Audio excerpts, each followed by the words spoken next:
fellow rockers, and welcome to this week's episode from Taff Rocks HQ. Before I get into the project this week, if you could subscribe and click that little notification bell, I'd really appreciate that very much.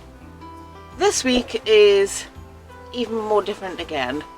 I'm not so much going to be giving you the tutorial, but the idea with some examples. Now, that time of year is coming where we could be preparing and planning our garden or allotment for the upcoming year. Which means that if you're anything like me, you're going to lose all those little plastic things that you wrote everything on last year. Or the little lollipop sticks or popsicle sticks, depending on where you live. So around the internet you will see loads of these little things, and this time last year Taff Rocks started with this kind of a project back in January, but of course we all knew what happened towards beginning of the spring. So this week I'm going to be using another one of these handcrafted rocks. These were mentioned in last week's video, so if you want to have a look at that, there'll be a little link to that right at the end.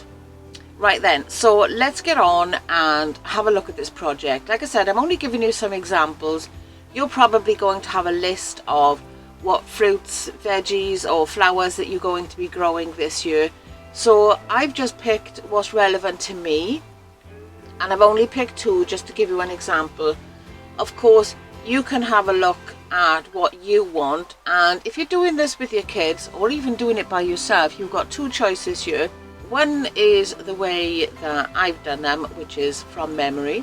Another one is, if you're not too sure where on earth to get the idea from, or a little bit of a guideline to help you draw, then have a look at colouring pages or easy draw, whatever the topic is. For example, an easy draw carrot, or an easy draw rose, or easy draw whatever you want to grow this year.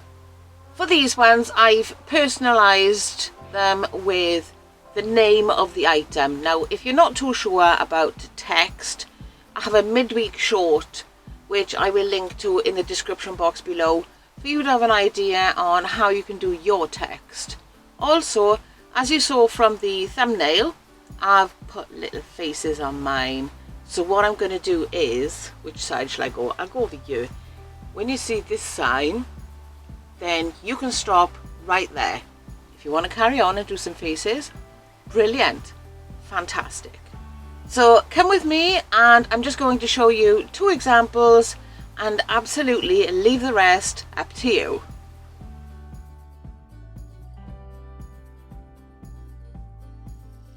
So the first one I'm going to have a go at is a tomato. Now I'm going to use a black pen to draw my outline first.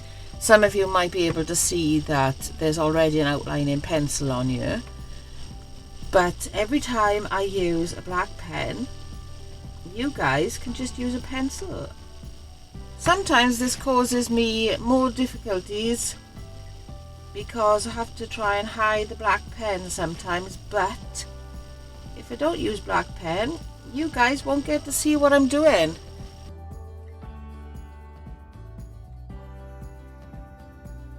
There you go.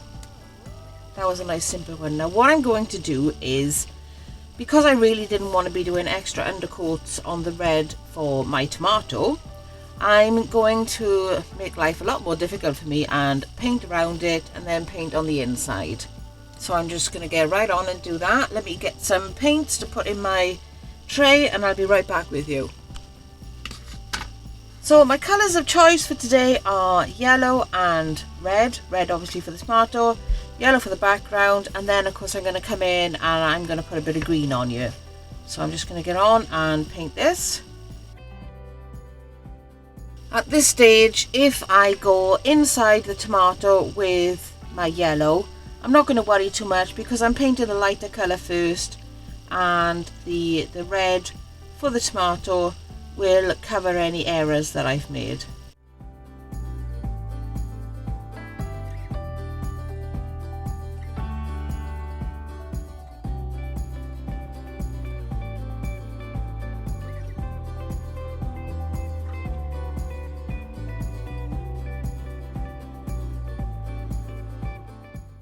What I'm going to do now is wait for all this to dry, go round again, give both colours a second coat before I come back and do the little green bit at the top.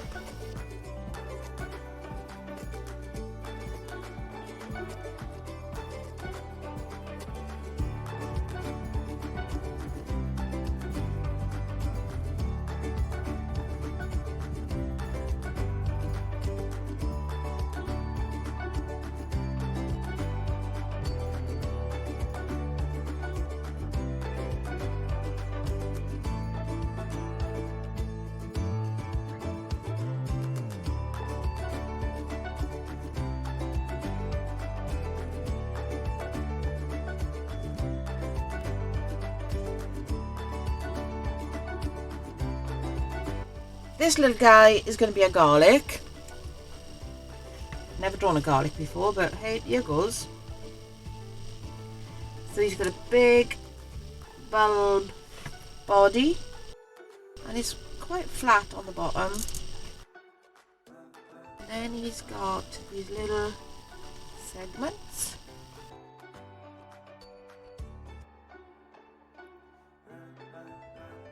So there he is. I'm going to paint the outside now and then we'll concentrate on the inside. For this one I'm just going to use a wishy-washy blue. You might not be able to see the proper colour on this, guys, because it is such a pale blue, but I'm going to have a go anyway and let's get going.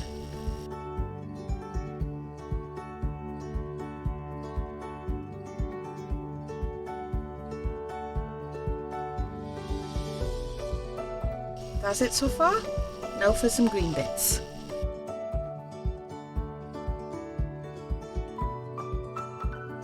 So far so good. What I'm going to do now is let this dry, give it a second coat of both colours, and then come back and finish colouring it in.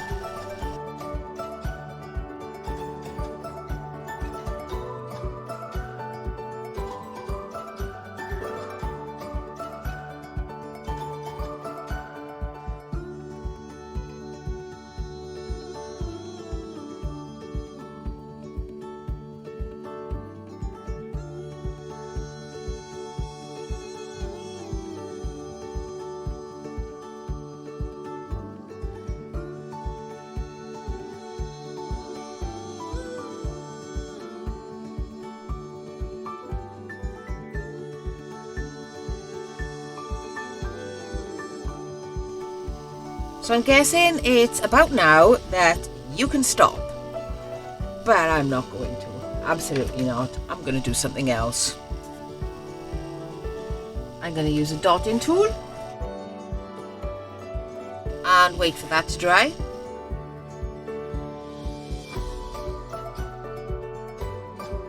I'm just flattening out the little humps that's in the middle of my dot, and I'm going to do the same on this white one as well.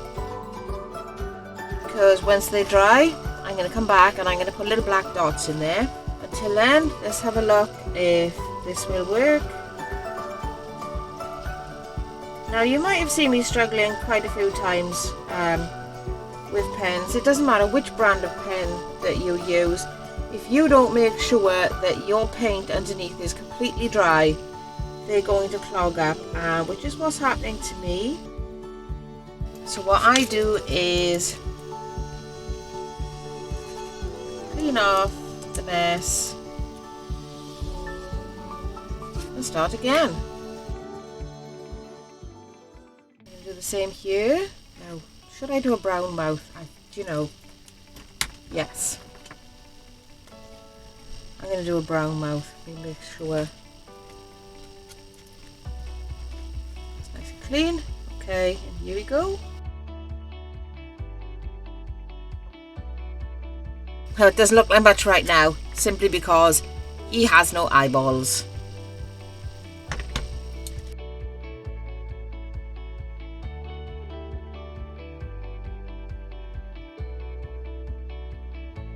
Once again, I'm going to wait for these guys to dry, and then I'm going to add some highlights, and then, well, it's going to be done.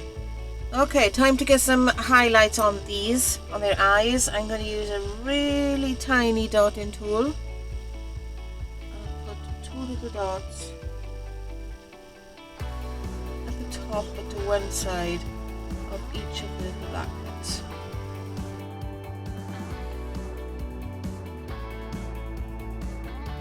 Because I've done this, there is no need now for me to do a bit of a pupil or another bigger white dot here. It looks quite fine as it is. So don't forget, if you're not doing this with kids and you don't want the faces on it, then don't put them on. Do you think that my examples have inspired you in any way, shape or form for your own garden or allotment? I hope it has. Let's have a look at them, shall we? So every year I grow tomatoes without fail. Well, some do fail. So here is my little tomato. I just love putting little faces on everything.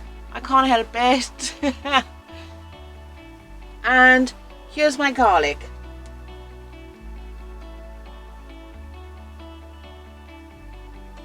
As I suggested earlier, you can leave the names off, or you can just do your rock, paint a base colour on, write the name of whatever it is that you're growing, and that's it, that's done for you.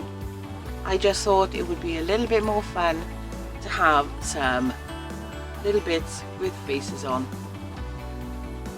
I hope you've enjoyed this idea, guys.